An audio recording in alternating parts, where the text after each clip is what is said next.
The F-rank protagonist was exiled as always, all because he preferred to hunt alone, but he still managed to find a faithful companion, a talking kobold. Although it's more like a one Shiba army. They don't care about fame, they care about not dying, and maybe snacks. Can an exile and a kobold outplay the whole world? Let's find out. The story begins with a bunch of dead monsters and people. The cause of this disaster is a floating masked man.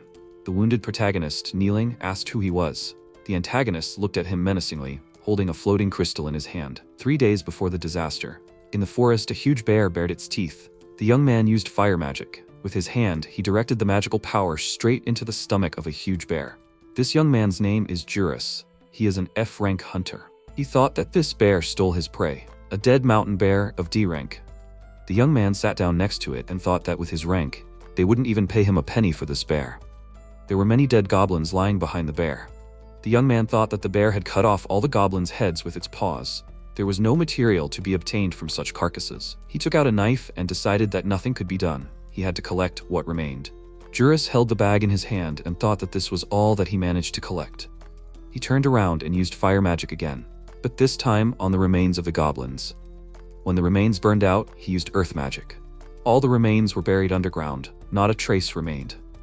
Everything was done according to the guild charter.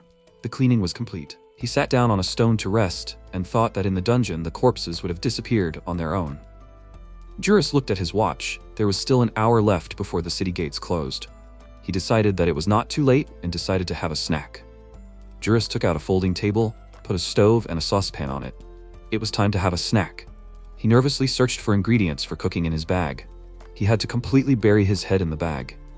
Jurus decided that he needed to tidy up his magic bag. After some time, he found the treasured ingredients. He threw all the products into the saucepan and got an excellent soup with meat. Jurus prayed before the meal and wished himself a pleasant appetite. He tried the soup and realized that it was delicious. He praised himself and said that he was getting better at cooking every time. MC joked that to be able to cook like that, you don't have to be a hunter. You can work part-time in a restaurant. He smiled and added that this was too much. He ate the soup and realized that he wasn't lonely at all. After the meal, he thanked God for the food he had sent and decided it was time to go. There was a noise from behind the bushes and a cute dog jumped out. The protagonist said that he had been waiting for his friend for a long time and held out the rest of the soup. The dog happily wagged its tail and tried to jump on its owner. Jurus gave the command to sit. The dog obediently followed it, but didn't stop wagging its tail. The protagonist praised the dog and said that he was a good boy, holding out a bowl of soup. The dog pounced on the food. Jurus examined the dog's back and decided that the wound was completely healed. But the fur would take a long time to grow back. The dog happily barked in response, and MC realized that it did not care at all. About a month had passed since he found this dog. Then he had just finished hunting a magical beast, and the dog appeared out of nowhere, badly wounded. Jurus immediately treated and fed the dog. Since then, the dog began to periodically visit him for food. The protagonist joked. It seemed to him that the dog was addicted to his cooking. Jurus noticed that a different rag was tied around the dog's neck, not the same one he used to bandage the wound. Someone hung it around his neck. It even suits him. MC looked at his watch again and realized that time was running out. He used cleaning magic and put the things in the bag.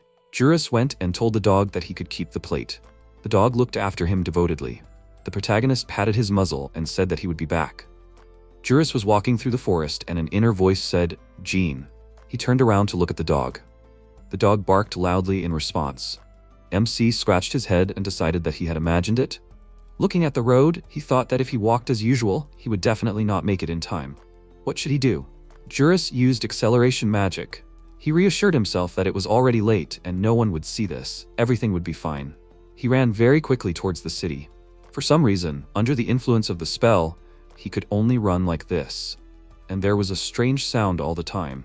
One of the guards called the second one by the name of Greaves and said that it was time to close the gates. Greaves asked to wait because Jurus had not returned yet. The first guard called the protagonist a fry. He indignantly asked Greaves if he and Jurus were friends and asked to tell him to learn to return before sunset.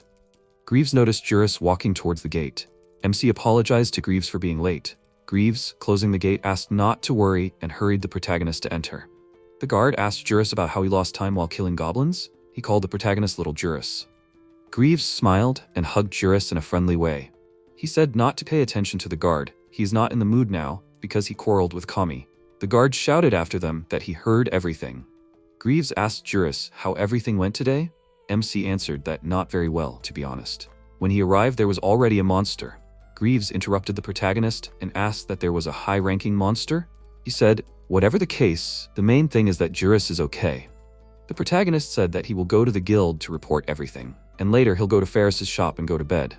Greaves sighed and said that he had the night shift today. When he had a day off, he would also stop by Ferris's. When Jurus entered the guild, two men were sitting at the table drinking beer. One of them called Jurus a brat. He asked about the fact that today the protagonist was hunting for small stuff again. With a smile on his face, he asked the second man if he knew that the protagonist only hunted goblins. One day he would kill them all here. Jurus replied that this would never happen. He approached the guild registrar, a girl named Shirley. She smiled pleasantly and said that Jurus had done a great job. MC took out a bag of loot and handed it to Shirley. She opened the bag and said that there were 13 goblins in total. On behalf of the guild, she accepted it. Jurus leaned on the counter and said that the number of magical beasts has been growing lately, but the number of goblins is getting smaller. Shirley answered, I see. Now it is not surprising why he began to bring in less loot. She leafed through the book and said that he was right. They began to notice D-rank beasts more and more often. Jurus said that today all the goblins were killed by a mountain bear, which means he will not get much money. He asked, will he get anything for D-rank materials? Shirley answered that everything has already been decided and such materials are not accepted. Jurus answered that he understood. Shirley asked why he does not try to increase his rank. Jurus thought about it.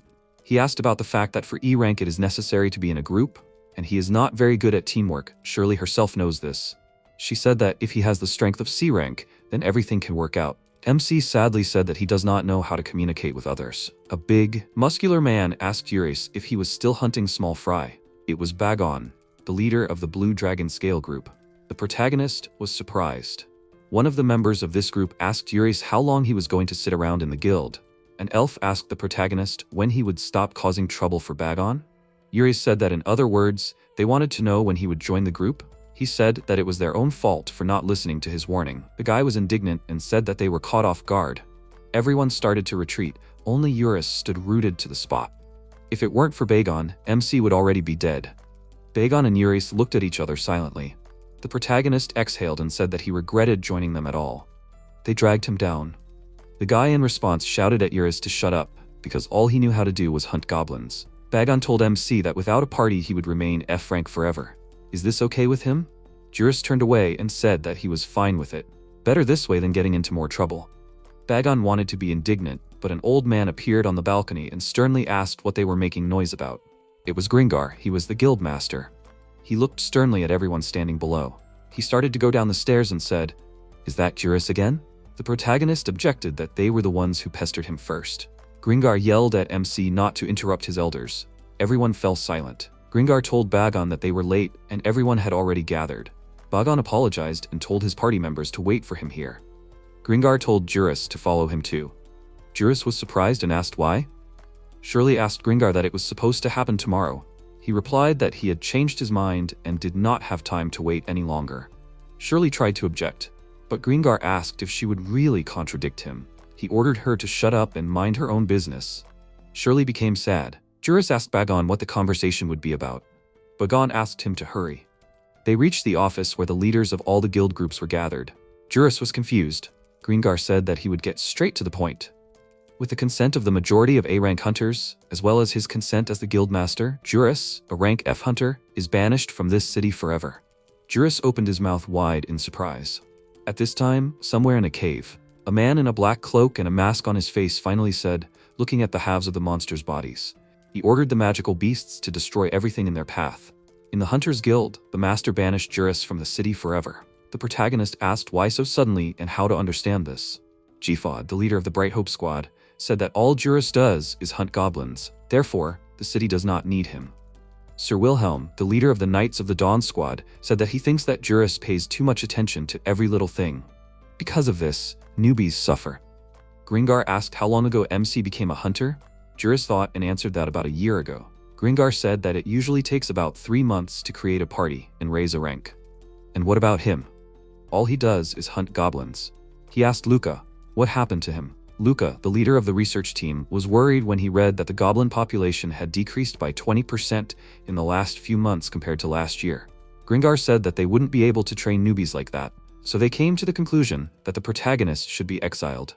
Ankh, the leader of the Phantom team, said that Jurus had overdone it, but he wasn't going to complain. Eiko, the leader of the Shadow team, was absent from the meeting. Bagon, the leader of the Blue Dragon Scale team, sat silently. Jurus tried to justify himself by saying that if one goblin was killed, 2 more would come to his place, and he's the only one who hunts them. Gringar said, "Didn't they report a decrease in the goblin population?" Jurus became sad and said that there have been more D-rank magical beasts lately. He asked Luca if this could be the reason. Luca started to get nervous. Gifod asked the protagonist about wanting to shift responsibility to monsters. No shame, no conscience. Gringar got angry and said that they did not receive such information, and the decrease in the goblin population was entirely the fault of the MC. He said that Jurus has 3 days. During this time, he must collect all his things and leave the city. Jurus said that he understands that arguing is useless. Bagon stood and said, "Forgive me." He asked Shirley to convey these words to Jurus. Shirley was surprised. Why was he asking her about this? If Bagon has something to say, then why doesn't he do it personally? Bagon left silently. Shirley tried to shout at him, but it did not work. Jurus left the office upset and told Shirley that something was wrong. Shirley did not understand what they were talking about. Jurus stretched and said that he was expelled from the city. Shirley said that she asked the head many times to change his decision. Jurus smiled and told her not to worry. It was his own fault for not following the rules. Shirley was surprised. Jurus thanked Shirley for trying to protect him. As he left, he waved his hand at her and said that he was going to Ferris's, otherwise the shop would be closed before he got there. Shirley silently watched MC go. Ferris's diner. A waitress named Ferris greeted the protagonist. Jurus apologized to Ferris for his late visit. She replied that there was no need to worry about it. She brought the protagonist a salad and his order. Jurus was very happy with the order and asked her to pass it on quickly. It was mayonnaise from Naze. Jurus quickly opened one jar and added mayonnaise to the salad. It was very tasty. The salad now had a bright taste with a slight sourness. Mayonnaise complemented this dish perfectly. Ferris smiled and said that Jurus really liked it, but mayonnaise could be obtained here too. The protagonist disagreed. He said that the local mayonnaise couldn't compare to the one from Naze. Regular mayonnaise has an egg in it, but this one only has egg yolks. It makes the flavor richer. Ferris said she'd order more mayonnaise. Jurus apologized and said he wouldn't need any more. Ferris was very surprised when she found out that Jurus had been banished from the city. She didn't understand why that had happened.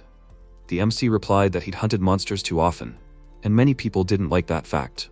The waitress said that goblins breed like cockroaches. They can't be exterminated that easily. Barris was determined. She went to talk to the guildmaster. Jurus grabbed her by the hem of her dress and begged her to stop.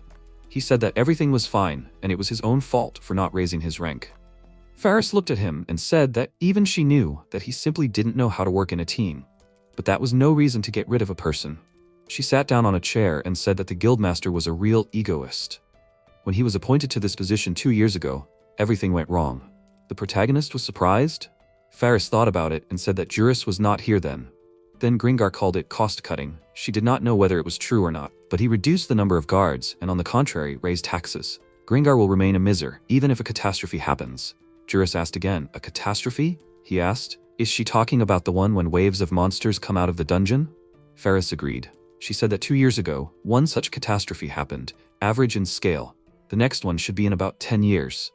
Jurus chewed salad and listened carefully. He said that now it became clear to him why Gringar cut costs. Ferris asked the protagonist not to admire Gringar because he drove him out of the city. Jurus said that he had already forgotten about it. After finishing his salad, he opened his notebook and began to write down the 13 goblins he had killed that day.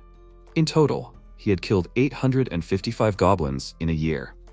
He thought that his dream of 1,000 goblins was still a long way off. Ferris said that she had long wondered why he wrote the same thing over and over again. Jurus replied that this was how he kept count, and this sign meant that he had killed 5 goblins. It was easier for him to count in groups than one by one. Ferris said that this was the first time she had seen such a sign. Did this sign have a specific meaning? Jurus explained that an old man from his village had told him about this sign. This sign meant the word right. Ferris wondered, in what country were such words? Greaves burst into the diner. He shouted loudly, "Ferris, food!" He pounced on the food. Greaves asked Jurus if it was true that he had been kicked out of town and given 3 days to pack. Ferris asked Greaves if it seemed strange to him. Greaves replied that MC was a good guy, and the guildmaster is acting like this only because of personal animosity. Greaves and Ferris were about to go talk to the master. Jurus tried to stop them. Somewhere in the forest, Luca was sitting on a stump and keeping count. 2 of his assistants approached him, and one said that 10 orcs, 3 mountain bears, and 2 gargoyles were spotted in the northwest. Luca wrote everything down in his notebook. He thought about the fact that more D-rank magical beasts began to appear. There was a noise behind the bushes. Luca quietly approached and looked out from behind the bush. He saw many monsters that were heading towards the city. Luca thought that this was very bad. The next day, 2 days before the disaster, Jurus met a dog. He opened the box and said that today he brought sandwiches. He finally got mayonnaise and immediately put it to use. The dog licked its lips and began to eat. Jurus sadly said that this was probably the last time he would feed him. The dog lifted its muzzle and looked at the protagonist. Jurus explained that yesterday he was invited to a meeting with the guildmaster, and it turned out that they wanted to drive him out of town. Jurus scratched the dog behind the ear and said that they were seeing each other for the last time before leaving. The protagonist thought about how he should thank everyone somehow. The dog looked at the protagonist devotedly. MC asked him what was wrong. In response, he heard the phrase, "Where is the owner going?" Jurus looked around and asked, "Who is here?" In response, there was silence. He again heard someone's voice asking, "Will the owner no longer cook for me?" Jurus realized that the voice could only come from a dog. The dog happily wagged its tail and said, "This is Sisho." The protagonist thought, "A talking dog?" The dog stood on its hind legs and said that Sisho is not a dog. Sisho the cobalt. Jurus thought about it. They were each sitting on their own stump and were silent. Jurus asked the dog if a cobalt was a magical beast. The dog smiled and said yes. Jurus said that this was not how he had imagined a cobalt. It should look like a dog with muscles and a sword in his hands. Jurus said that he had not seen any other cobalts in this area. He asked Sisho if he was the only one here. The dog said that a griffin had killed his entire family, and he was the only one who survived. The protagonist wondered if a griffin could do that. The dog jumped up and down happily and said that his master had killed the griffin and saved him. Jurus remembered that very day. Sisho said that his master had saved him from certain death and always fed him. That's why Sisho wanted to repay the kindness. Jurus tried to interrupt him. He asked what Sisho was the dog's name and asked what kind of owner he was. Sisho happily barked in response. He said that in the language of the kobolds, the master is the one who feeds. The master is the master. Sisho decided that he would serve him. Jurus smiled at the words that the master is the one who feeds. He said that Sisho would not be able to serve him. He was leaving here, so they would not see each other anymore. The dog proudly said that then he would follow the master. Jurus asked again, "Follow?" He realized that the dog had nowhere to return to. The dog barked sadly in response. Jurus said that everything was decided. They were both loners. He invited Sisho to go on a journey with him. The dog happily responded with a loud woof. They were going on a journey. Jurus shook Sisho's paw and said he was glad to meet him. The dog replied that he was glad too. MC asked why the dog suddenly started talking. Sisho replied that he did not know. After he started eating the food that the protagonist gives, the words became clearer. Jurus was surprised that his food had such consequences. He wondered if he had unwittingly cast a buff. Sisho asked again, "A buff?" Jurus explained that a buff was support magic. Increased strength, endurance, agility, and resistance to poison. But he didn't think he could make Cobalt talk. Sisho was happy and said that the owner was a mage. Jurus said that he was not that great. It was time for him to return to the city. Everything had to be prepared for departure. Sisho said that he was going with the owner. The protagonist was upset and said that the dog would not be allowed into the city. Jurus asked if the dog would wait for him here. Sisho replied that he would wait. On the way to the city, Jurus noticed black smoke in the distance. Sisho asked if something was wrong. Jurus thought, what a disgusting feeling. Traces of monsters and magical creatures near the entrance to the dungeon. The dog asked the owner what happened. The protagonist replied that it was okay and suggested that the dog go home. They walked towards the city together. In the city at Ferris's diner, Ferris and Greaves were sitting at the table. Greaves asked if they were really going to turn a blind eye to everything. Ferris replied that Jurus had already decided everything. Greaves insisted that this was not enough for him. He said that Jurus was a kind person. He was only doing this because he did not want to cause them problems. Ferris exhaled heavily and said that he had already been expelled from the guild. What could they do? Greaves said that he had not been officially expelled. Shirley entered the diner. She said that the guildmaster had expelled Jurus from the city, but had not taken away his hunter's license. Thanks to this, he would be able to join a branch in another city. Greaves was indignant. Was that really why she was going to leave everything as is? Jurus had done nothing to deserve being expelled. Shirley sadly said that she believed in it too. But as a simple employee, she was powerless.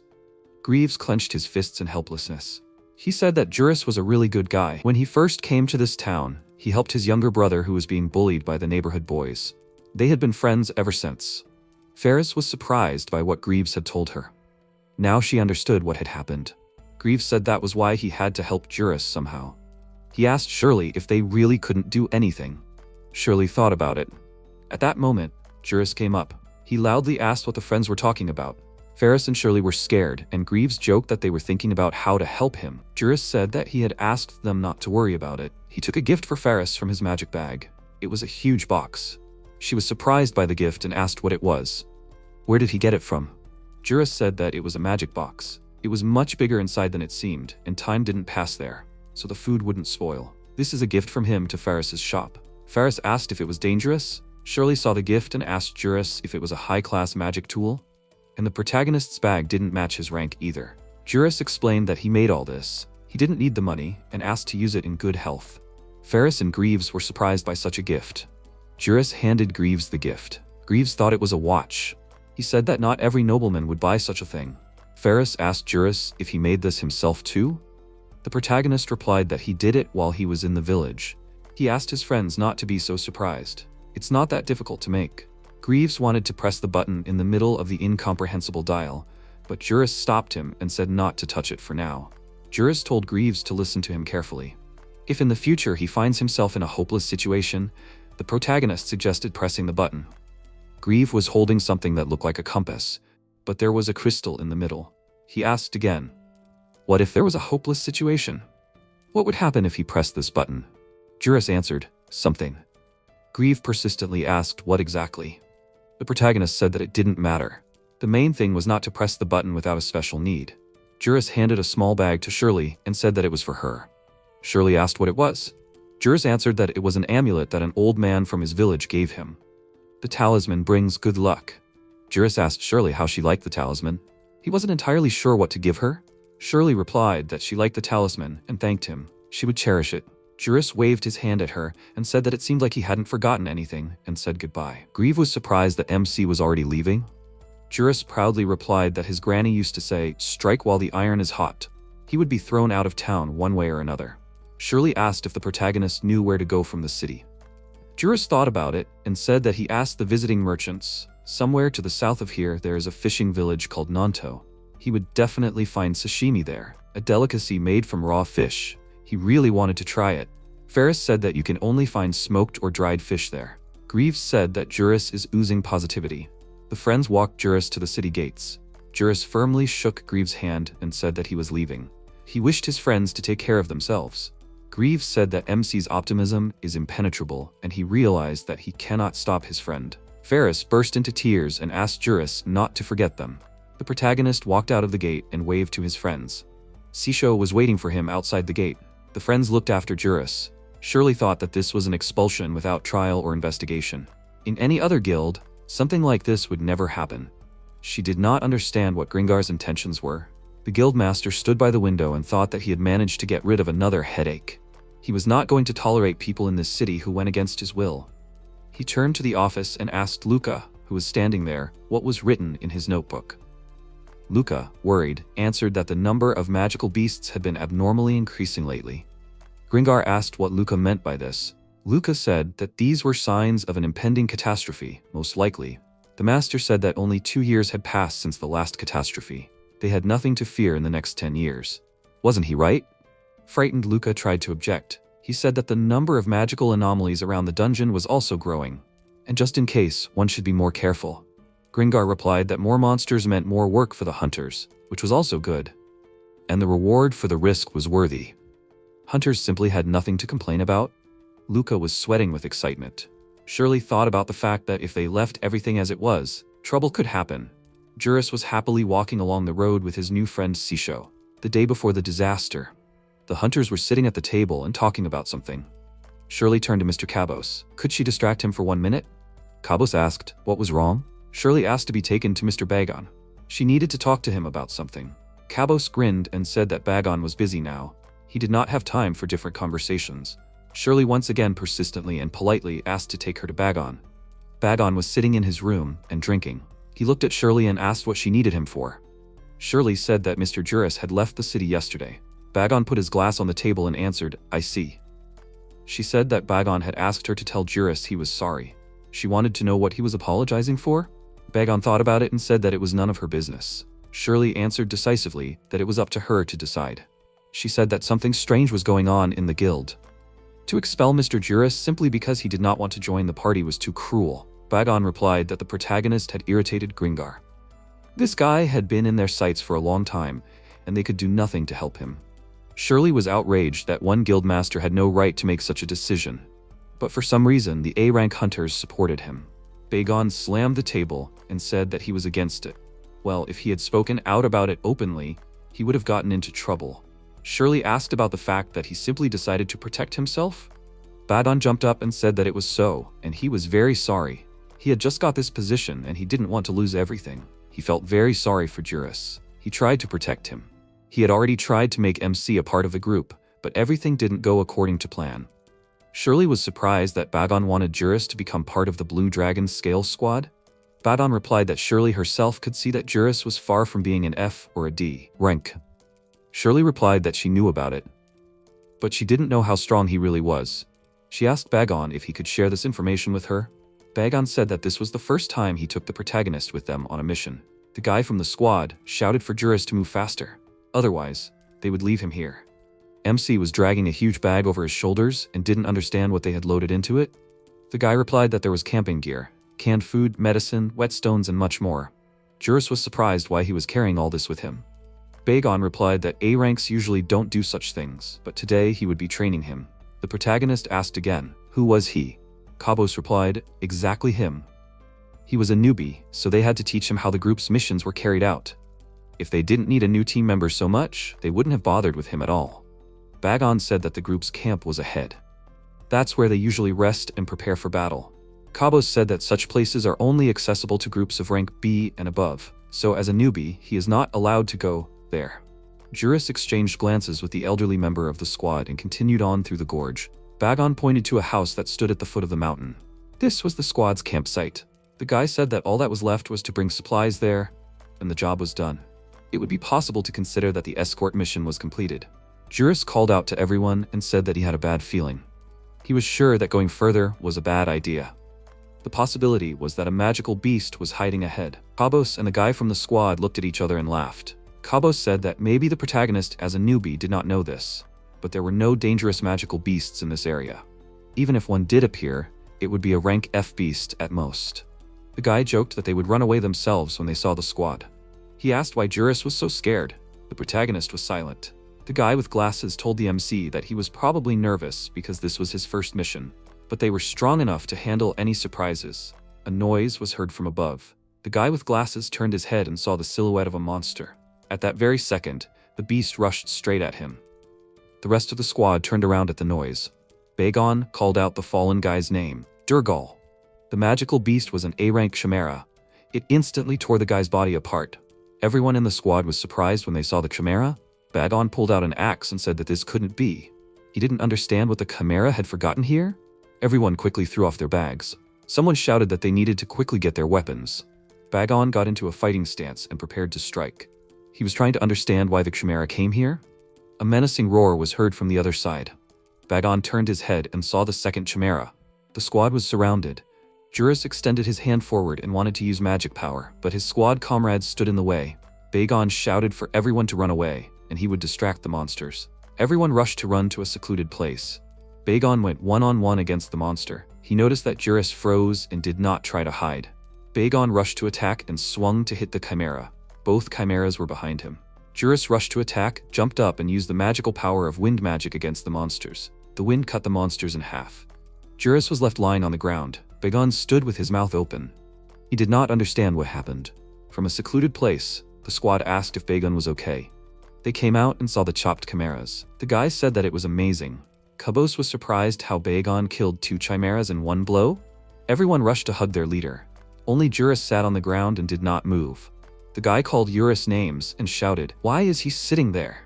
Shirley asked Bagon again that Jurus had killed 2 chimeras on his own. Bagon said that the protagonist hadn't told anyone about it, as if it was a joke to him. In any case, he didn't doubt his strength. It would be a shame to give such talent to another group, especially F and D rank groups. But now MC was expelled and it didn't matter at all. Shirley was surprised that Bagon had hidden this from everyone too. She asked if he was really afraid that the truth would disgrace the entire squad. Bagon replied that Shirley could say whatever she wanted, but the protagonist never created his own group. Gringar had long had a grudge against the protagonist. Sooner or later, he would have been expelled. Shirley replied that she understood the situation. She realized that Bagon would not help her bring Gringar to justice. Bagon apologized and said that he did not want to become like her or Jurus. Shirley asked how she was. "What do you mean?" Luca was running somewhere in the guild corridors. He said that only Shirley could help in this situation.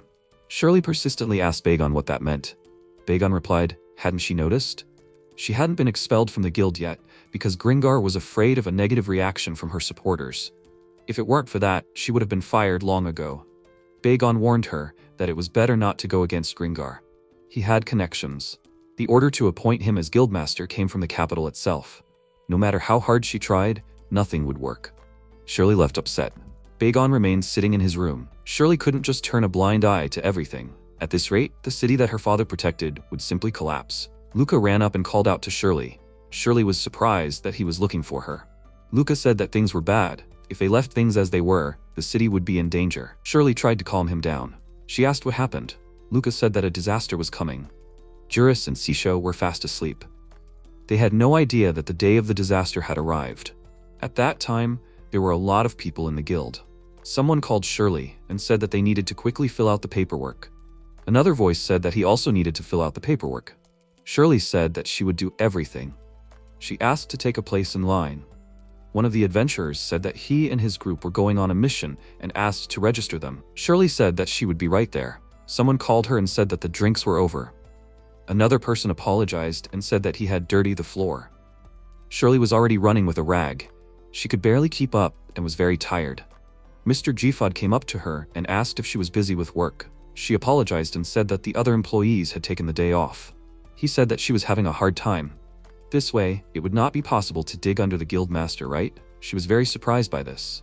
Gfod asked what she was so surprised about. She thought that Mr. Gringar didn't know about her little rebellion. She was surprised, really. Gfod said that suddenly, everyone except her decided to go on vacation. This was clearly not an accident. Mr. Gringar knew very well about her actions.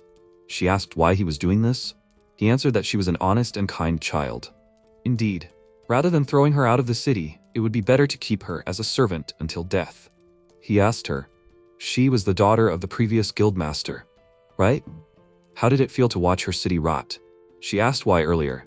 It was because he and his people wanted to continue living in this peaceful city. No disasters, high pay, and the status of a high-ranking hunter. As long as she was on Mr. Gringar's side, there would be no worries in life. That's why. His people didn't like it when someone started sticking their nose into other people's business. She was indignant. How could he say such a thing? Gfod told her that she could join them too. Then nothing would happen to her. She loved this city, didn't she? After all, this city was protected by her father. Shirley told him that a catastrophe was coming, and they had to act immediately. Gfod asked, did Luca tell her about this? Did she really believe this coward's tales? The last catastrophes had only been 2 years. She asked, what if Luca was right? Gfod was unhappy with her stubbornness. He told her that if she kept showing up too much, she would be driven out one day. There weren't that many people supporting her anyway. At that moment, one of the guards on the wall shouted to another to look in that direction and pointed in that direction. A fiery whirlwind was approaching them. This whirlwind was remotely controlled by a man in a mask from a safe and secluded place. One of the guards said he couldn't believe his eyes and said that this was some kind of nonsense. The second guard pushed his helmet back on his head and said, is this really a disaster? The beginning of a disaster. The first guard started ringing the warning bell. Everyone in the city heard it. Greaves was on the wall and started shouting from there, disaster! The disaster is beginning. Everyone take up battle positions. At this time, Gfod was talking to Shirley. He was scared when he heard the sound of the bell. What is that noise? Shirley ran out into the street and ran to the wall. Many different monsters were moving towards the gates of the city. One of the guards on the wall said that this was strange. Why are there so many magical beasts? The second guard said that he had never seen such a large-scale disaster. The third ordered to contact the Hunters Guild. The situation is urgent. The second guard pointed to the sky and asked everyone to look in that direction. Huge birds were flying across the sky and carrying monsters in their paws. The senior guard shouted in surprise, an air attack? Grab your bows. We have to shoot it down. The first bird flew up and released the monster. It was an ogre, a rank A magical beast. The ogre landed on the wall. One of the guards shouted that the civilians had to be evacuated. Now, Jifod couldn't believe his eyes and said, "A disaster couldn't have happened. This is a joke, right?" He turned to Shirley and asked if she was listening to him, but she had already run to the guildmaster. She ran to the master and screamed, "A disaster has begun. He must take command." The master stood looking out the window and didn't move. She came closer and turned to Mr. Gringar. He said, "This is impossible. This can't be." She explained to him, "This is reality. During a disaster, the guildmaster takes command of the guards and hunters." She asked him to give them the order quickly. He pushed her away and told her not to talk nonsense. There are still 10 years until the disaster. There must be some mistake here. Shirley said that some of the beasts had already invaded the city. Gringar replied that he knew nothing. None of this could be happening. That's why he chose this city. He ordered Shirley to do something. Shirley was very angry. Greaves ran into the room and told the master that a catastrophe had begun. He needed to take command. At that moment, Shirley gave the master a powerful slap in the face and he flew to the side. He lay there and covered himself with his hands. Shirley said that he was disgusting to look at, a coward, and nothing more. She said that she was leaving him under the guards' protection, and that they should not let the master escape. She ran out into the street and shouted, "Attention to all hunters, all groups, prepare weapons and gather in front of the gate." Instead of the guild master, she would take command. Everyone was dumbfounded by what they heard. She shouted for them to move. Gifod asked how to understand this. What happened to Mr. Gringar? She said that Gringar refused to do his job. She asked Gifod, was he going to run away too? At that moment, the knights turned to their superior, Sir Wilhelm. They reported that a disaster had begun. It was time to show their knightly honor. They had to show the monsters what they were capable of. Wilhelm was sitting in his armor on a chair and did not move. One of the knights came closer and shook Wilhelm by the shoulder and asked what was wrong with him. It was time for battle, but the armor had fallen apart. Wilhelm was not in it. The knights were horrified. He had run away. At that moment, Gifod went for Shirley and asked what she would do. The magical beasts were already in the city. She went out to the place where the ogre had landed. The ogre was skillfully throwing the guards in different directions. Shirley took her sword and shield and approached the ogre. It shouted warlike and swung its fist at Shirley. She swung her sword and cut off his hand. The ogre was very surprised.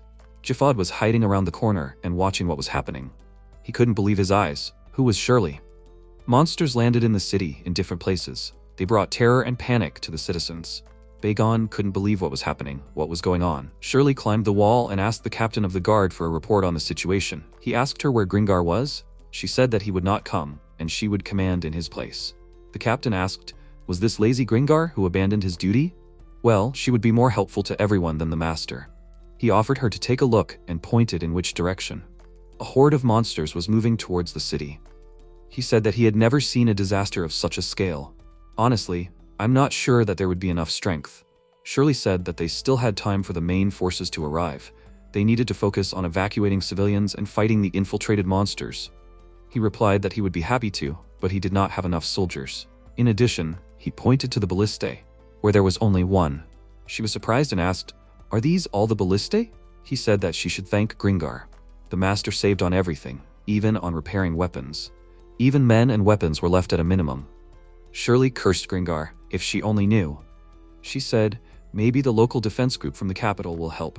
The captain told her that he had already sent the fastest horse to them, but he did not think that they would make it in time. Shirley thought about it and said they can only defend themselves. She said that the hunters were waiting at the gate and ordered the captain to focus on evacuating civilians and to give her some soldiers. She decided to set up defenses on the bridge. He obeyed the order. After some time, stakes were installed on the bridge and on the walls against enemy landing. Shirley gathered all the warriors and told them what was happening. She summed it up. That's how the situation is. They will protect the gates and not allow the beasts to enter the city walls. One of the warriors interrupted her and asked her to explain why she was in charge of everyone. KOBOLD supported him. That's right. He said that since there was no guildmaster here, Bagon should replace him. He claimed that Shirley had never even fought. Why should they listen to her? Some warriors supported him, but one suddenly opened his eyes wide and screamed, "She's back! The Valkyrie is back!" The warriors jumped away from him. They didn't expect this. He continued to scream, how long he'd been waiting for this. The day the Valkyrie will fight again. The warrior asked Lancef, why is he so sudden? He didn't know Lancef was so emotional. Lancef told him that these warriors weren't here 2 years ago, so they don't know. Shirley is not just the daughter of the previous guildmaster. She is the strongest A-rank hunter in all of Neonal. She had defeated many magical beasts, and even during the disaster, she had fought in the front lines. For her beauty and bravery, she was nicknamed Valkyrie. How he had been waiting for this. He knew that Shirley would return to them. Shiel turned to him and said that he was embarrassing her. Bagon said that Lancef was right. Now she was the only one who could control the situation. Everyone should follow her. Shirley turned to all the warriors and asked them to trust her with their lives. All the hunters were standing at the gates to the cities, and Shirley was at the head. All the monsters of the dark dungeon rushed to attack the city. One of the hunters asked how many beasts were there. Would they be able to cope with them? Shirley raised her sword and ordered everyone to take up defensive positions on the bridge. The mages and archers would take the left and right flanks. She was with them. She saw the silhouette of Luca on the wall. Luca transmitted the information through the earpiece that they would monitor the situation and inform about everything. All the members of the group had already taken their positions. If something goes wrong with the evacuation or new monsters appear in the city, they will inform. Shirley thanked Luca. Ankh asked Luca not to be distracted because the monsters were already approaching. Shirley commanded everyone to get ready for battle. Giffard stopped Shirley and asked her to leave the monsters to him. The crowd of girls admiring his beauty squealed with admiration. One of them shouted that he was magnificent. Giffard said that he did not want people to think that he was shirking his work. He beautifully got into a fighting stance and invited the beasts to attack. His sword is ready to meet them. He swung and hit the lizard on the head. From the blow, his sword broke. The lizard licked his lips, and Giffard grinned stupidly in response. Giffard ran away towards his fans. He asked them for help, so that they could do something. The girls looked at their hero with disappointment and said that it turns out that he only has a good face. Shirley jumped over Giffard and attacked the lizard. Giffard indignantly asked, "Is he a springboard for her?" Shirley commanded, "Attack!" The hunters rushed into battle. The monsters of the dungeon stood in a dense wall. The battle began. Ankh and his team cast a spell and simultaneously used fire magic. Luca commanded the archers on the tower of the wall. The sky opened up and a huge dragon appeared. Someone shouted for Shirley to look at the sky. She was very surprised. Greaves boldly killed goblin after goblin. He shouted that there was no end to the monsters. He hoped that Ferris had managed to escape from the city. The dragon began to destroy the protective wall around the city. Stones flew in all directions. One of the stones hit Greaves in the head and he fell. He did not understand what happened. Greaves looked back and there was a dragon standing above him. He said that it was impossible. The dragon was a SS rank magical beast. Shirley couldn't believe her eyes. This beast had terrifying speed and was able to break the fortress wall. Bagon approached Shirley and said that things were bad. A dragon had come to the aid of the monsters. One of the guards shouted that the gate was jammed. Shirley ran to the gate to see everything for herself. Ankh stopped Shirley, who was standing at the gate. He told her not to try to open it. Shirley tried to explain that there was a dragon in the city. Ark said that if she opened the gate, the wall would collapse and she would end up under the rubble. The guard said, "Does that mean they have nowhere to retreat?" Meanwhile, the dragon was destroying houses in the city. He released a stream of fire, after which there was a huge hole in all the houses standing nearby. Greaves thought that they would not be able to cope with this. Greaves' face was covered in blood from his broken head. He pulled out a gift from Jurus from his bosom. He remembered his words. If in the future he finds himself in a hopeless situation, then he must press this button. Greaves said that he believes Jurus. With the words, "Come what may," he closed his eyes and pressed the button. Somewhere far from this city, Jurus and Sisho came to the seashore. Sisho asked, "That sea?" Jurus answered, "That is right, it is a source of seafood." They were happy that soon they will eat to the point of bursting. In 1 second, they both disappeared. Greaves opened his eyes and nothing happened. The dragon looked menacingly at its victim. Greaves tried to crawl away to hide. At that moment, the dragon's head split into 2 parts and a huge fireball hit its body. The dragon fell dead. Greaves did not understand what happened. From somewhere above, a voice asked if Greaves was okay. It was Jurus. He was hovering in the air above the dragon's body. Tears of joy flowed from Greaves' eyes. Jurus said, "Hi." Jurus decided to help his friends with the magic he possessed. Shirley fought the monsters bravely. She ordered everyone who was wounded to retreat and get treatment. The healers used healing magic on the wounded. Bagon shouted that the number of monsters is not decreasing. He told Shirley that they were not coping. Shirley shouted that they needed to buy time until the defense group arrived. Bagon shouted to Shirley that there was danger behind. Shirley turned her head and saw a huge werewolf with 4 arms. He attacked her. Shirley did not have time to repel the attack. The werewolf hit her, and Shirley flew to the side. He was scared for Shirley, but she was able to concentrate in mid-flight and stop her fall. She rushed into the attack with a sword in her hand and pierced the monster. She cut his body.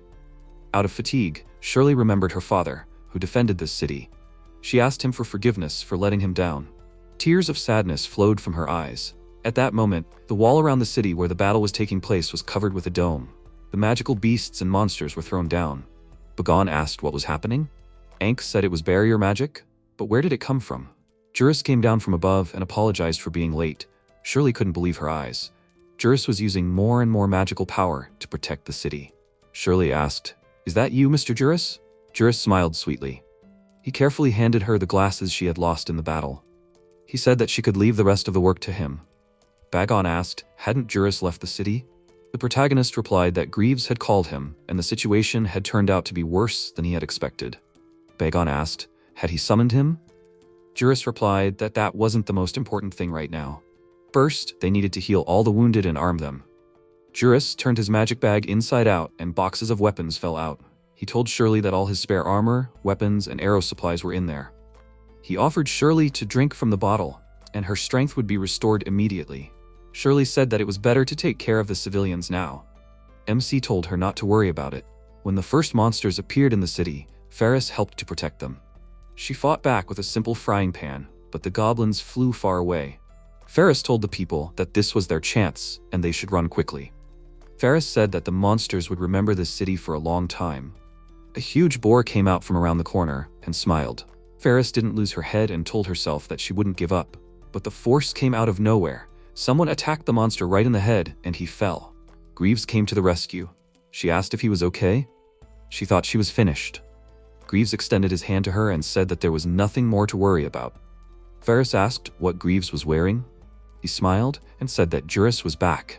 He supplied all the soldiers with weapons and armor. Now they are invincible. He told Ferris to run away from here quickly. But Ferris replied that there are still residents in the city and she cannot abandon them. Besides, the store and the diner are all that is left to her from her father. She will not allow some monsters to destroy it. Greaves agreed with her. He took off his armor and helmet and put them on Ferris. He said that this armor is enchanted. With it, she is not afraid of any monster, and it will be easier for him to move without armor and ran to help Jurus. Ferris tried to hold him back, but running away, Greaves shouted that she should not worry about him. He will definitely return alive.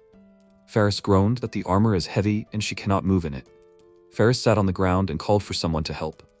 Kabos and his partner were amazed. They couldn't believe that a newbie like him could do such a thing. At that moment, Luca waved to them from the neighboring wall, confirming that it was all true. The protagonist is terribly strong. He even defeated a dragon with one blow. Shirley was very glad that he was safe. Luca told her that it was all thanks to Jurus. The protagonist gave the girl a bottle of potion, which she immediately drank trustingly, and passed it on to the other warriors.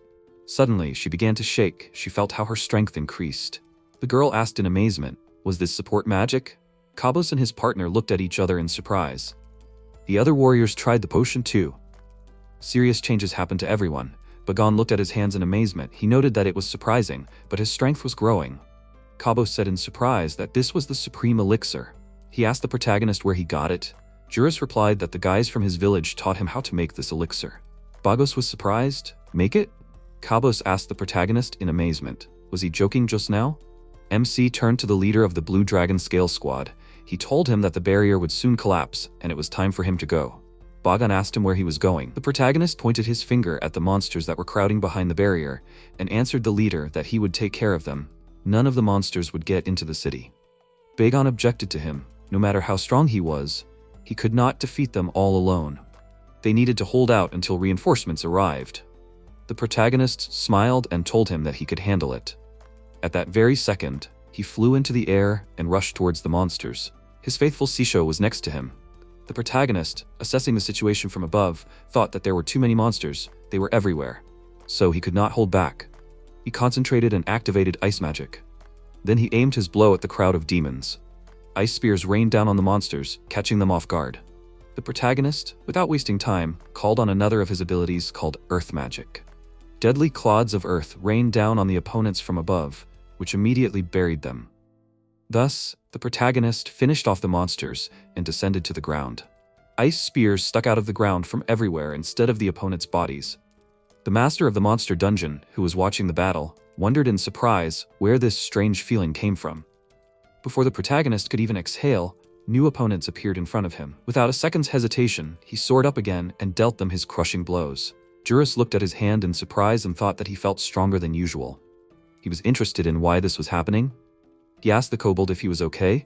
If he was wounded, he could wait in the city. His faithful Sisho, helping his master in the fight against monsters, answered him that he was okay. Thanks to his master's food, he felt just great. Having finished with the next monsters, the kobold saw the same griffin that destroyed his family. He grinned viciously and said that he could not do anything then. This bastard killed his entire family, and he ran away. But he will not lose again. And with these words, Sisho furiously rushed to attack the griffin. He furiously bit into it until he finished it. After he dealt with the griffin and avenged it for his family, Sisho sat on his hind legs and jubilantly began to shout, "Hooray!" The main character watched his friend with a smile. Suddenly, new monsters appeared. The protagonist flew up again and said, no matter how many they killed, new ones appeared again. This could not go on any longer, so he used his power and called upon light magic. At that very second, a powerful light ball shone in the air, which sent a beam of light down on the dungeon. The protagonist noted that he could not wait any longer. It would soon be restored. He decided that he needed to hit the dungeon itself. The protagonist shouted to his friend that he was going into the dungeon and he needed to stay with Shirley and the others. Sisho objected to him. He could still fight. MC told him that it was too dangerous. Let him stay with the others. Sisho objected even more categorically and added that he would go with the owner. Jurus looked at the monsters they had not yet destroyed and thought, can he really leave his friend here? So he called him along, telling him that they were going into the dungeon. He put his back for his friend and told him to climb on it. They would fly, so he should hold on tight. At this time, in the city itself, Shirley addressed the warriors and said that they still had a little time left. The monsters were becoming fewer. Now they should push them back. Bagon answered her that his squad would take care of everything. He addressed his warriors and urged them to move forward. The partner, flexing his arms, exclaimed that this was what he was waiting for. Kabos noted that they would show their opponents what they were capable of. The leader of their squad called his allies to battle. They rushed to attack the monsters, and after some time, the enemy army was defeated. Meanwhile, the protagonist flew to the place indicated to him by the stream of light. Having flown up, he saw the entrance to the dungeon. The protagonist told Sisho that he would use wind magic to get to the center of the dungeon. The kobold answered him that this was a great idea. The protagonist used the desired skill, and they rushed forward with the speed of the wind. Along the way, Jurus noticed that it was empty inside. The kobold assumed that this was because all the monsters were outside. Suddenly, everything around shook, and debris from the structure flew. The protagonist was surprised. What was this? The dungeon was collapsing? But why did this happen? He decided to fly even lower. Having descended, they saw a door in front of them. The protagonist told his friend that their goal was right in front of them. Having quickly entered the door, the allies saw a figure of a man in the glow of light. Jurus could not believe his eyes. What was this? A human dungeon boss? The Demon King turned to him and said that now everything was clear to him, which meant that he was the one causing him inconvenience. The protagonist noted that it did not matter whether he was human or not. The main thing was that he had to defeat him. Suddenly, the dungeon boss rose into the air and struck the surprised protagonist. Then he grabbed him by the throat and pressed him against the wall. Sisho was afraid for the owner and prepared to save him. The boss asked the protagonist, "Why is someone like him here?" He looked closely into MC's eyes and said with surprise that everything is clear to him. He is a hero. At that moment, the kobold rushed at the boss, struck him, removing his mask. The head of the dungeon quickly covered his face with his iron hand and threw Sisho away. The protagonist looked at the boss in amazement and said, "What nonsense. Why does he look so much like him?" The boss stretched out his hand and forcefully pressed the protagonist against the wall. Jurus hit it so hard that blood came out of his mouth. At that moment, the kobold ran up to him and addressed him as his master. But from what he saw, his eyes widened. He asked in surprise, "Two masters?" Then he looked at the boss and asked him who he was. The dungeon master put his mask on again and said that he was the master of the dungeons. That was his name. The protagonist thought in amazement, "The master of the dungeons? So, it means that he is to blame for all the disasters?" He asked him if he was the source of the invasion of magical beasts that gave birth to dungeons all over the world. The boss answered that it was so. It was he who gave birth to the dungeons and controlled them. The protagonist was indignant. He wanted to say that everyone was suffering because of him, but the boss interrupted him and asked if everyone was happy because of him. Jurus exclaimed, "What was he saying?" The boss explained his words by saying that magical beasts were born from the dungeons, which people hunted. They received a reward and food for this. They could even create treasures there, which people would be happy to get. And it was he who created all this. The protagonist noted that people die from the paws of magical beasts. The boss told him that it was natural. If people hunt them, then the beasts will do the same. This is called symbiosis. He added that this is not more important now. But why is he here? What is he going to do, having appeared in front of him? The protagonist asked him in bewilderment, what is he talking about? The boss grinned. He doesn't know anything? Perhaps this is for the best? He has one piece of advice for him. He lowered his voice and told the protagonist that no matter what he does, people will not accept him. And of course, they, demons too. MC did not understand anything the dungeon master said. The boss continued that their time was over. He can calmly live out his days with his kobold friend. He will remain alone for the rest of his life. Jurus asked him in surprise, what is he talking about? And what does he mean by that? Instead of an answer, the boss showed him some attribute. It was the core of the dungeon. But the attribute worked weakly. The boss was surprised, ran out of magic elements. He threw this thing into the air, and it shone with light. The boss noted that this would do. He explained to the protagonist that this thing helps make the dungeon stable. The invasion of magical animals is a temporary outbreak of the unstable core of the dungeon. The service life of the core has come to an end. By replacing the core, it is possible to restore stability and stop the disaster. He added that on this he says goodbye to the protagonist. It is unlikely that they will meet again, and disappeared. The protagonist tried to stop him, but the boss was gone. Jurus cursed. What the hell was that? Sisho called out to him. MC said that his mentor was right. Everyone outside was worried about them. They need to get out of here. They left the dungeon. At this time, Shirley, looking around the battlefield, noted in surprise, is that all?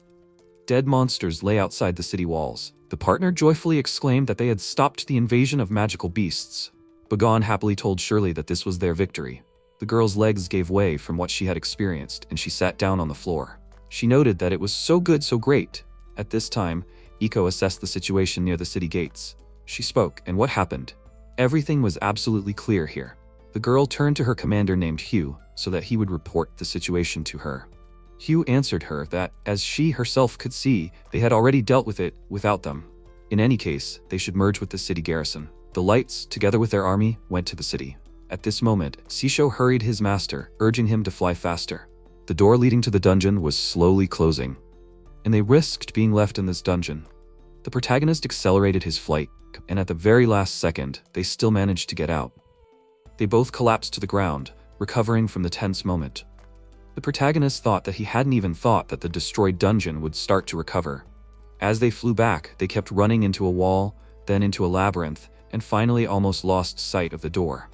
He shuddered and noted that just a little more, and they would have been locked inside with all the dangers. But they should have already returned to the city. He put his friend on his back, and they set off. Meanwhile, Iko's squad entered the city.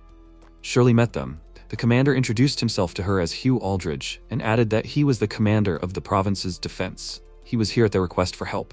Shirley told him her name, introducing herself as an office worker for the Hunters Guild.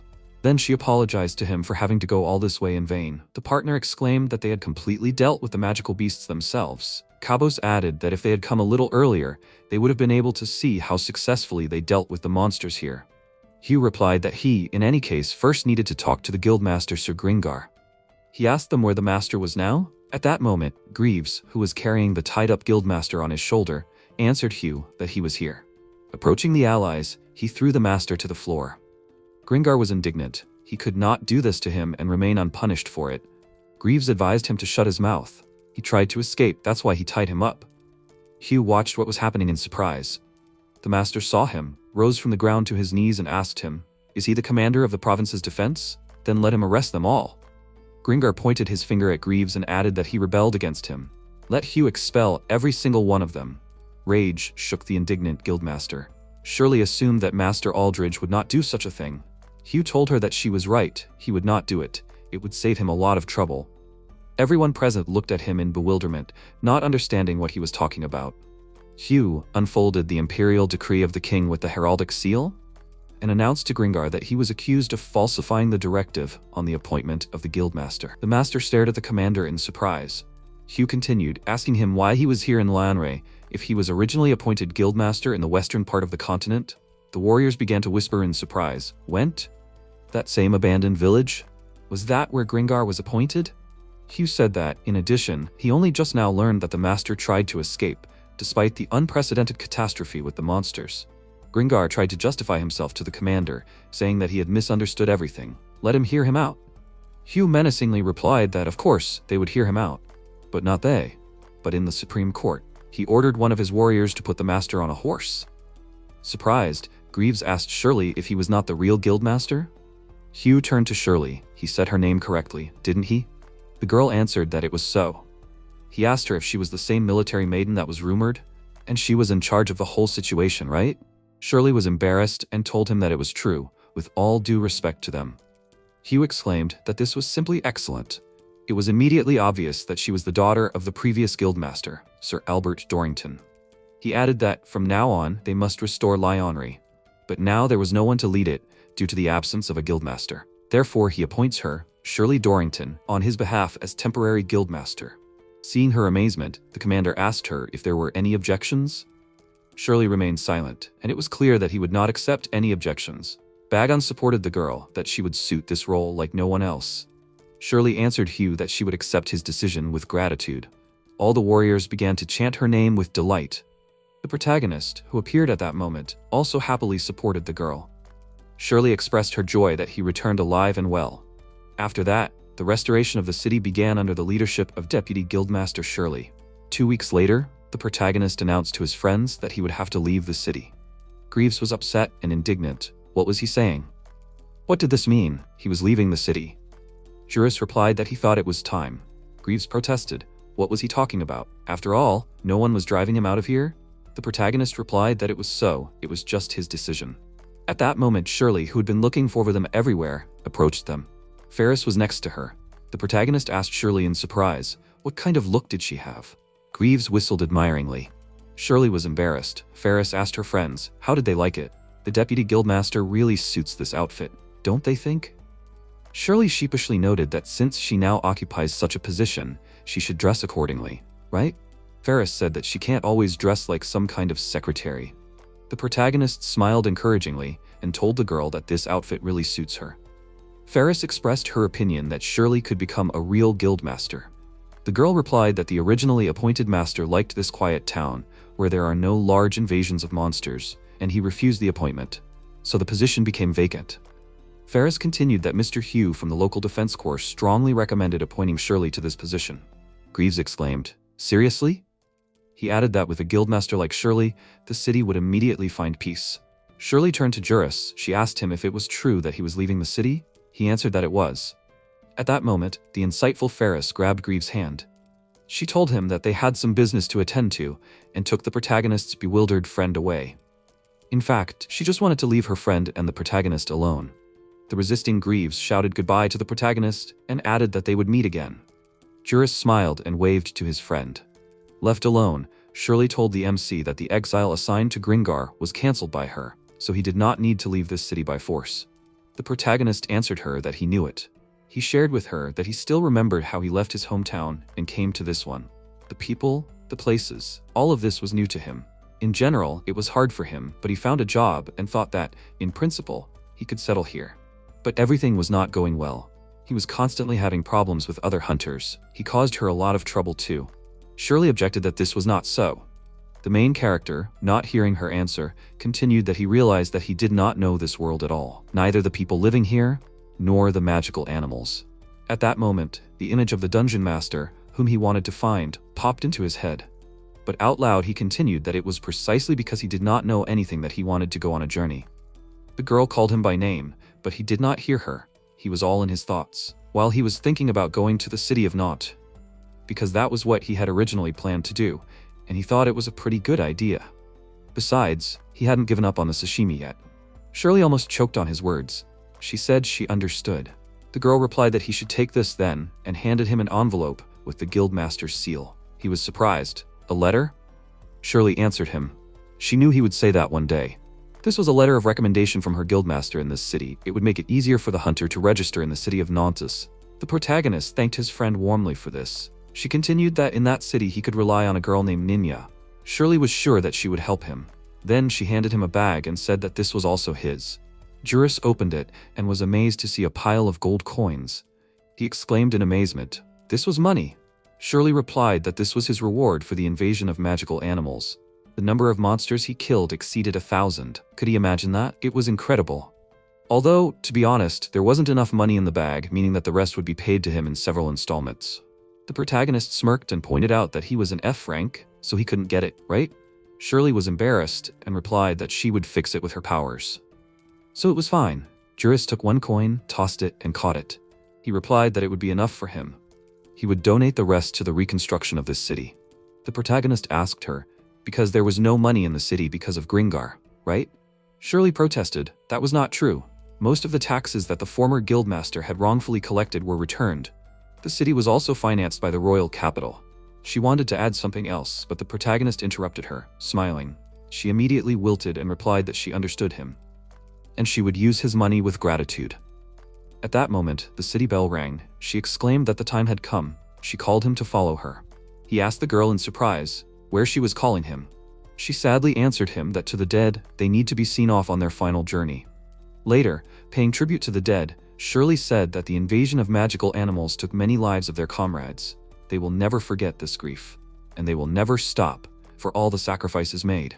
The protagonist folded his hands in prayer, prayed for the souls of the dead, then said that it was time for him to go. Greaves asked if this was really a farewell. Jurus answered him that if something happens, let them always call him by the watch that he gave him. Greaves hesitated, then pulled the protagonist to himself. He whispered to him that in fact, he was going to confess his love to Ferris.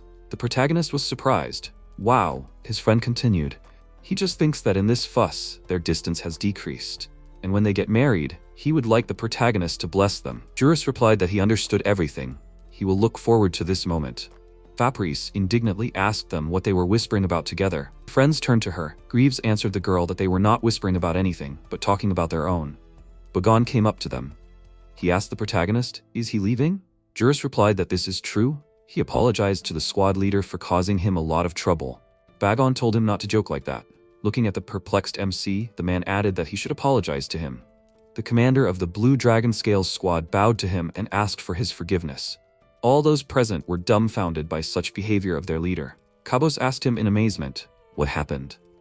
Bagon confessed to the protagonist that he knew about his power, but he didn't tell anyone. He wanted to recruit him to his squad. Because of this, he couldn't reverse the decision to exile him. And so this is the result. How much damage they suffered because of the invasion of these demons, it's all his fault. Bagon knelt down and hung his head down. It was very difficult for him to admit his mistake, and he was very ashamed of everything. He continued that if he hadn't been so stupidly vain, this would not have happened. Jurus approached him, put his hand on his shoulder, and said that all this was not so. The protagonist crouched in front of him and added that, as he knows, his way of fighting involves friends, so it was convenient for him to fight alone. He was the one who didn't tell about this. Hunters help each other, but he has to do everything alone. That's why he leaves. He would be selfish, forcing everyone to think the same. They survived this invasion because they did not give up. But he, the leader of his squad, is not guilty of anything, and there is nothing to thank him for, Jurus. Touched, Bagon took his hands in his own and once again asked him for forgiveness for everything. The protagonist was glad that they cleared everything up. Then he waved goodbye to his friends and said that they would meet again sometime. Shirley turned to him and said that this city is henceforth his home. He can return here at any time. Jurus was glad to hear this from her. Then, he turned to Greaves and shouted at him to be sure to invite him to his wedding. His friend was dumbfounded by his words. He indignantly answered to him that he was a fool because this was his secret to him.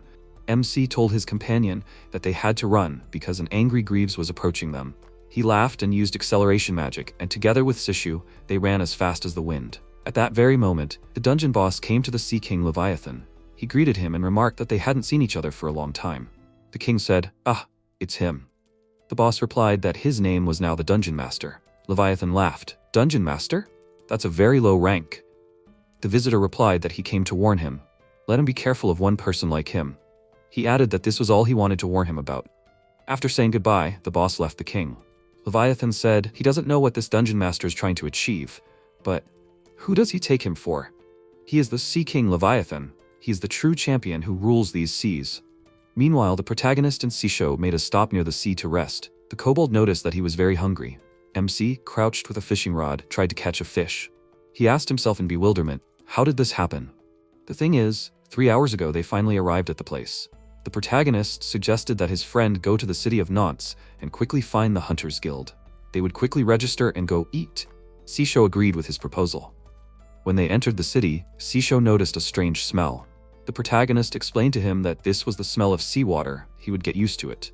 They noticed 2 strong guys near one building who looked at them with suspicion. Jurus crouched in front of his friend and told him that while they were in the city, he should not speak loudly, okay? If people find out that he is a kobold, they will not do without problems. Sisho understood him and promised his master to do everything exactly. Having walked further, they came to a busy place. MC asked, "Is this the market?" He was getting more and more curious. He noticed one counter and showed his mentor how abundant seafood was displayed here. Sisho noted that they were not that abundant. The protagonist agreed with him on this. They approached the seller. Jurus apologized to him and said that he had heard that you can enjoy sashimi in this city. The merchant looked at him puzzled and then answered him that he was an outsider and they do not sell fish to outsiders. The main character exchanged surprised glances with his companion. He asked the merchant, "How so?" He had heard that abundant seafood was sold here. The seller answered him with a categorical no. Jurus scratched his head in confusion. Then maybe the merchant knew where the Hunters Guild was? The merchant simply silently pointed his finger at the building standing not far from them. When he was about to leave, the seller remarked that he was unlucky to have come to their city at such a time. Jurus did not understand what he meant. When he entered the building he needed, there were several people sitting at tables inside. The protagonist greeted everyone, but there was deathly silence in response. Everyone present only looked at him from under their brows. Then Jurus apologized louder and asked if anyone was here. Someone meowed from behind the counter and said that there was. A cat girl named Ninya appeared from behind the counter. The protagonist apologized to her. He asked her if the secretary was here. She answered that she was the secretary of this guild. The protagonist asked if her name was Ninya. The girl was surprised. How did he know her name? He handed her the letter that Shirley gave him. Ninya read it and thoughtfully said, "So he is Jurus, an F-rank hunter?" At that moment, she sniffed, looked over the counter and saw Sisho. Her reaction immediately changed to anger. She exclaimed, "It turns out it's a dog." And the girl meowed irritably. She ordered the men present to quickly drive that dog away. When the big men approached them, the main character asked them to stop. He explained that Sisho was his companion. He wouldn't do anything bad. Ninya objected. She couldn't stand those dogs, especially the stench from them and the stupid face with which they suck up to people. She still irritatedly ordered to kick the dog out of here. The protagonist apologized to Sisho and asked him if he could wait outside for a bit. Cobalt barked in agreement and went outside.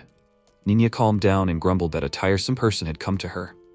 Maybe he should have been kicked out right away too? After reading the letter to the end, she asked in surprise, "Was this a letter from Shirley?"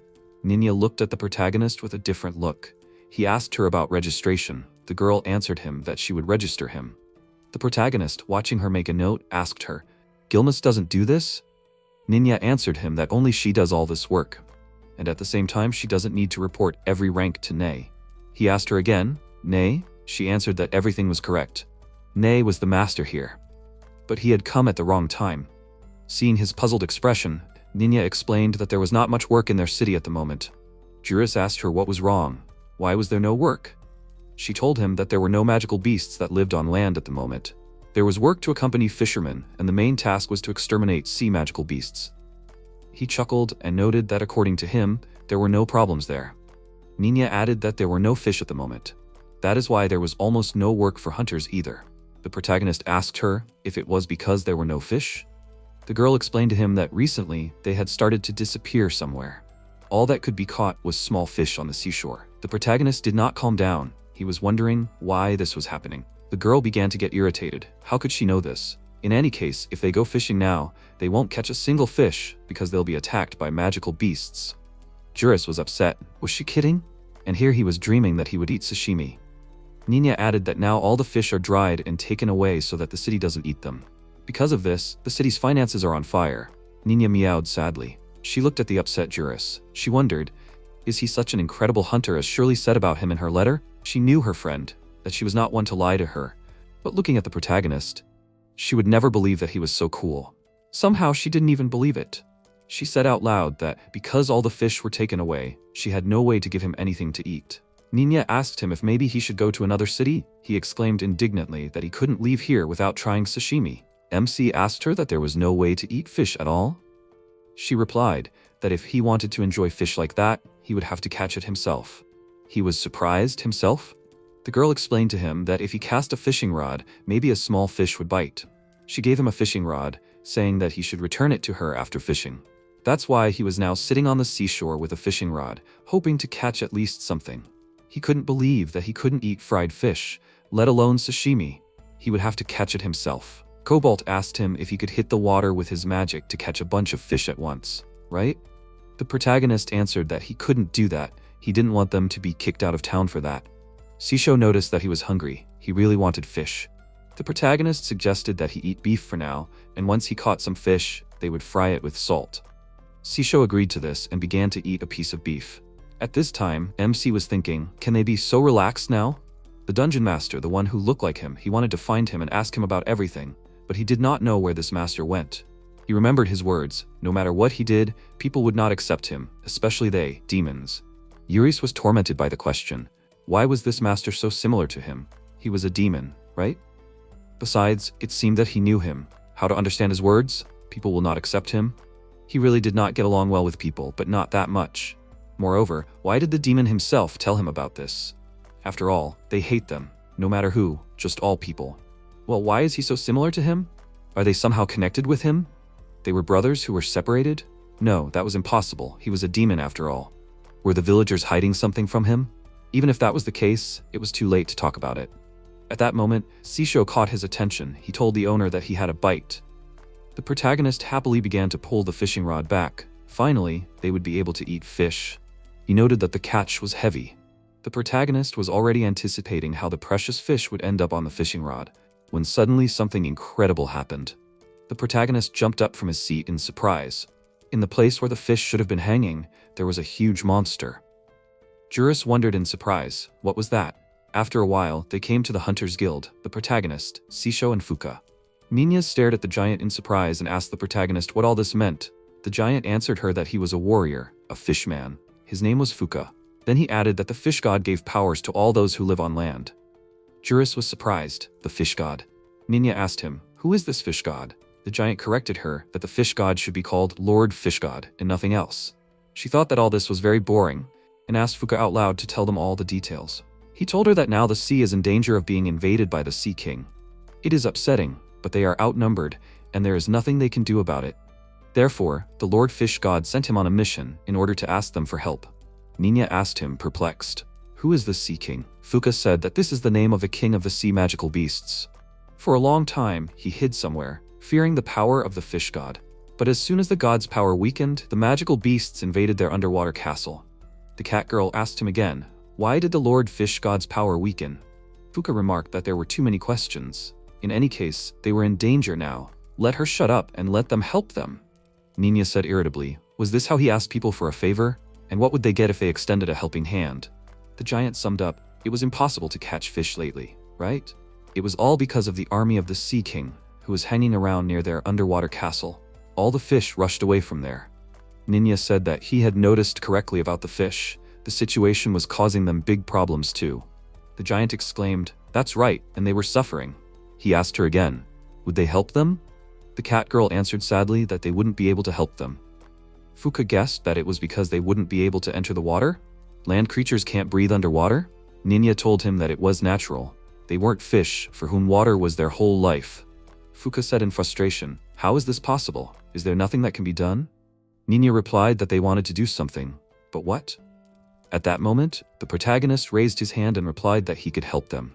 Minya and Fuka were surprised, and asked him at once, is this true? The protagonist replied that it was true if he used underwater breathing magic. Although it was his first time diving into the water, he still thought that he would succeed. Fuka put his paw on MC's head and told the girl what was worrying him. The protagonist will go alone. How can such a frail boy cope with this task? Minya answered him that she herself did not know how this could be. He only came to them today. At that moment, Nei appeared. She asked them why they were so worried. She suggested that they all just trust the protagonist. Minya exclaimed her name. Nei turned to the protagonist. His name is Jurus? Is she right? He replied that it was so. How did she know that? The girl said that she was the master of this guild. Her name was Nei. She had heard about him from Minya. He was the brave man who saved the city of Lioner, right? The protagonist protested. He hadn't done that much. Nina was surprised. She asked the master if she could trust the city to a stranger. Nay answered that Shirley had recommended him, hadn't she? Besides, no one would be able to dive underwater except him, so their choice was limited. Nina realized that the master was right. Nay asked the protagonist if his underwater magic worked on others. MC replied that it did, but it would be difficult to use magic again when he had to fight underwater. Therefore, the magic worked on 2 people at most. The master said that she understood everything. She decided that in that case, Nina would go with him. The girl didn't immediately understand that the master had spoken about her. When she realized this, she was indignant. Nay explained her decision to her. She couldn't trust a newcomer with an entire city, could she? Besides, this would be a good chance to assess his true strength. Nina still resisted, saying that if that was the case, then anyone could go instead of her. Nay knew that she couldn't swim, right? Naya had to admit that the secretary was right. She asked the protagonist if he had any other ideas. He replied that he needed to think about it. After thinking for a moment, he asked if they could cast magic on the ship and sail on it. Naya exclaimed that that was a good idea. They should stop at the ship. Nina shouted in displeasure, asking why the master wanted her to go with him so much. The bully Fuka asked them conciliatorily, well, had everyone decided? Nay answered him that it was true, Nina and the protagonist would go with him. She added that recently, the fish had completely disappeared. Was it because of the problems that the Lord of the Fish God had? She was worried about that. Fuka confirmed her words. He said that if this continued, his lord would not be able to stand it. But if they could overthrow the Sea King, then they would have hope. Nay thoughtfully said that their help would at least help a little. She added, turning to Fuko, that she trusted him, Nina. She hoped that nothing would happen to her. The giant promised the master that he would look after her.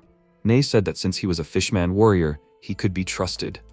The giant was embarrassed and thanked her for her flattery. When the allies came to the sea in search of a ship, a local fisherman lent them his boat. He asked the protagonist if this boat would suit them. If anything, he could prepare a bigger and stronger boat. The protagonist assured him that this one would be enough. He added that if it was bigger, it would stand out. Besides, the boat was protected by magic, so it was quite durable. The old man replied that since everything suited him, he was calm. MC showed the old man the motor and asked him what it was. The fisherman chuckled. Was this his first time on a boat? It was a magic outboard motor. When a magic stone is inserted into it, it rotates around its axis and the boat floats forward. The protagonist understood everything. He said that it would be convenient if it moved using magic power. Fuka said that it would be better for him to steer the boat then. The protagonist was not at all against it. Nina climbed into the boat and saw Sisho. She hysterically asked Jurus, would this dog also float with them? The protagonist tried to ask his friend to wait for him in the city. But Sisho made it clear with his whole appearance that he would never stay. Then he barked, and MC said that he was right, it was impossible. Sisho happily barked back. Fuka exclaimed that it was time for them to move then. They set off. Nay waved them on their way. She thought about the protagonist. Is he the brave man who saved Lionry? This could be an opportunity to put the plan into action. Meanwhile, the protagonist examined the shield under which they were sailing. He noted that everything was fine. The shield worked flawlessly. So far, everything was going as it should. Nina, stuttering with excitement, asked him, were they really all right? Would the boat not be able to collapse? Jurus reassured her. She had no reason to worry. Besides, she could breathe underwater, so it was unlikely that she would drown. She noted that his unlikely frightened her. At that moment, Fuka said that they would soon approach the army of the Sea King. He asked them not to make too much noise. The protagonist noted that they were already further and further from the sun. It was so unusual here, underwater. Nina grumbled, what a careless person he was. She began to pray that they would safely reach the underwater castle. Fuka regretfully said that apparently they would not get there without problems. The protagonist asked him what happened. He replied that they had found them. MC noted that it was dark here, so nothing could be seen. Fuka shouted at him to increase the speed of the boat. At that moment, something big and incomprehensible flashed above them. Nina was amazed. What kind of huge fish was that? She didn't think that such huge fish would hang around their castle. Fuka exclaimed that this monster was swimming towards them again. The protagonist answered him that he would delay the visitor, and he should move their boat further. Fuka understood everything. He accelerated his movement. The protagonist penetrated the defense and prepared to meet the monster. Nina exclaimed with fear that their boat was accelerating. Cobalt called out to his master with alarm. Jurus answered him that he would catch up with them. In the meantime, he trusted him, Nina. His faithful friend understood him. Nina was amazed, looking at the protagonist's companion. Can he talk? Meanwhile, the protagonist realized that he had underestimated the sea. He hadn't thought it would be so dark here. He began to look around when suddenly a huge fish appeared in front of him. Fuka said anxiously he felt that someone was nearby. The protagonist rushed there alone. Is everything okay with him? Sisho answered that his master is very strong, so there was no need to worry about him. Ninja wanted to ask the kobold about something, but at that moment, Fuka informed them that they had arrived, and here is their underwater castle. When the allies came ashore, Fuka said that they should both wait here, and he himself would go and look for Jurus. He shuddered in surprise, because the protagonist behind him answered that he was already here. Astonished, Fuka asked him if he was okay. The protagonist answered that he seemed to be okay. Everything was okay with him. Ninya spoke as he rushed on, alone. She was worried about how he would be there alone. Fuka noted that he was able to very deftly escape from the enemy. Jurus answered him that he did not escape from him, he defeated him. The giant said in amazement, "Is he serious now?" MC continued that the enemy struck him unexpectedly and swallowed him, but he used water magic and cut him from the inside of the stomach. Ninya said in surprise, "Wow." Jurus added that at least he was able to master the fight underwater. He asked his allies, "Well, are they coming?" Fuka turned to him. He admitted that he underestimated Jurus. He is a noble warrior, since he went into the arms of danger for the sake of his friends. He definitely deserved respect. MC objected. He did not do anything special or surprising, but thanked the giant for the kind word. At this moment, Ninya irritably turned to the protagonist. Now she was worried about one main question. What was wrong with his dog? She heard him speak in human language. Is this an unusual dog? Sisho guiltily asked his master for forgiveness. He did it unintentionally. The protagonist patted him behind the ear and answered him that he understood everything. There were many reasons for this, and anyway, it's a long story. Fuka grumbled at Ninya. Why was she yelling so much? She answered him that he also heard the dog speak. The giant asked the protagonist about Sisho. Is he a beast man, right? Ninya and Jurus were surprised. What did he say? Then the protagonist laughed and answered Fuka that he was right. His companion is the rarest beastman of all dogs in this world. Therefore, in order not to stand out too much, he introduces himself as an ordinary dog. Ninya was surprised. She had never heard of a dog beastman. The protagonist noted like rare because he stroked the satisfied Shisho. Fuka said that they should leave this now. The fish god is waiting for them. They need to go to him quickly. The protagonist told Fuka that he had good security. He thanked him for this. But the protagonist was a little unclear why the giant was accompanied by security. When they entered the throne room, Fuka left them, and he himself went to report to his god. The protagonist looked around and asked Ninya, "What, in general? Is this fish god?" She answered him that in the same way, she will meet him for the first time. Perhaps he is the head of all fish? Jurus imagined for a moment how this fish god will menacingly ask him, does he want to eat sashimi? That is, he's going to eat their people? And then, for sure, he will give the order to his subordinates to execute him. He heard Fuka address his goddess as she had commanded. He brought the land creatures to her. She replied that he had returned safe and sound. She was very happy about it. She thanked him. The protagonist was shocked. Did he hear a female voice? When they appeared before the deity of fish, they were stunned by surprise. In front of them, on the throne sat a beautiful but huge girl. They were both amazed at her size. Fuka noted to the protagonist that it was rude of him. The goddess laughed and said that they came, land creatures. She is the queen of this underwater castle, and she asks them to kindly call her the goddess of fish. Ninya said that she was very pleased to meet her. He introduced herself, then introduced the protagonist. The goddess thanked them for being able to come here. She listed their names, Ninya, Jurus, then she looked at Sisho. She wanted to know his name too. Cobalt stood up on his hind legs and said that he was a mentor. The protagonist covered his mouth, apologizing to the goddess. She laughed and thanked the mentor. The embarrassed protagonist continued to cover his friend's mouth. Fuka apologized to the goddess and said that he was able to get help from the landlubbers in the city of Nantes, but he couldn't bring more than 3. It's all because landlubbers can't breathe underwater. If it weren't for Jurus, who used underwater breathing magic, he wouldn't have been able to bring even that many reinforcements. So that's how the goddess noticed. The protagonist was surprised. Didn't the fish goddess know about it either? Fuka continued that, unfortunately, it seemed to him that with such a small force, they wouldn't be able to resist the Sea King. They should have come up with something. The goddess answered him that there was nothing wrong with that. She asked for landlubbers' help. First of all, not for the sake of military force. Fuka was surprised, but for what purpose then? She addressed her guests as landlubbers and suggested that they first explain their entire situation. This underwater castle is currently being attacked by an enemy calling itself the Sea King.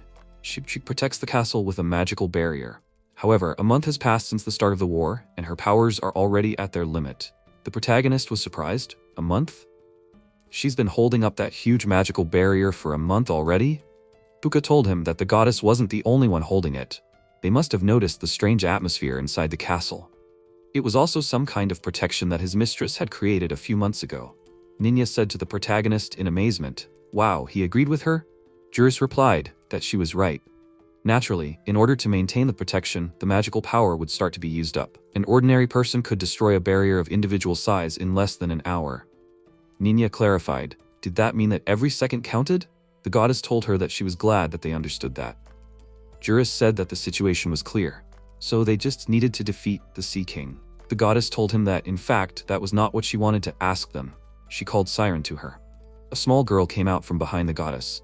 At this time, the Sea King, being near the underwater castle of the goddess, said that perhaps the goddess of fish had played a trick on them. But one or two people would not change the situation.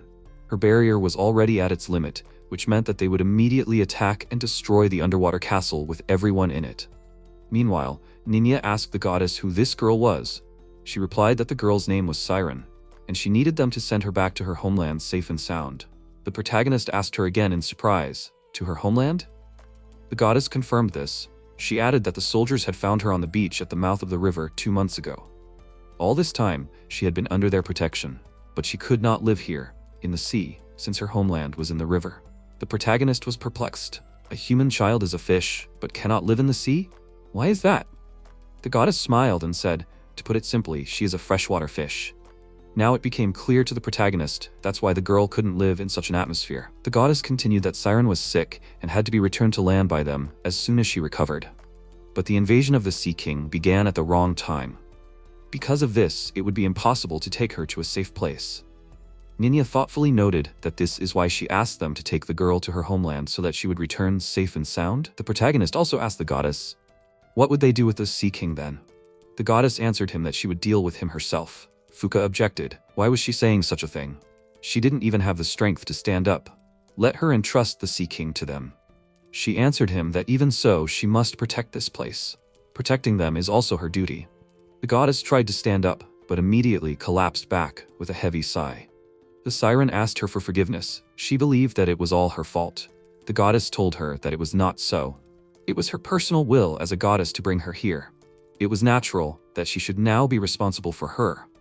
The girl trustingly pressed herself against her hand. Ninya asked the protagonist, can't they do anything at all? The protagonist answered her that fighting the king would of course not cause him any problems. They would think of something. But he didn't want to break the firm determination of the fish goddess. He wanted to add something else, but at that moment Sisho reminded him that they had a medicine that makes everyone cheerful. Maybe they should give this medicine to the goddess? Jurus replied that they used it up when the magical beasts invaded. And it would take several days to create it. Sisho did not calm down. Then what about food? He turned to the goddess and told her that she should eat his master's food. It will help her regain her strength and vitality. The goddess was surprised. Jurus's food?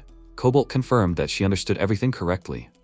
The fact that he learned to talk, and the fact that they were able to defeat the griffin, all thanks to the dishes of his master. The protagonist thought that he could try. He turned to Fuka and asked him if he could use their kitchen. At that moment, they shuddered from the blow. The Sea King rejoiced that the goddess's barrier was completely weakened. They will enter the castle with the whole army and eat the fish goddess with all her subordinates.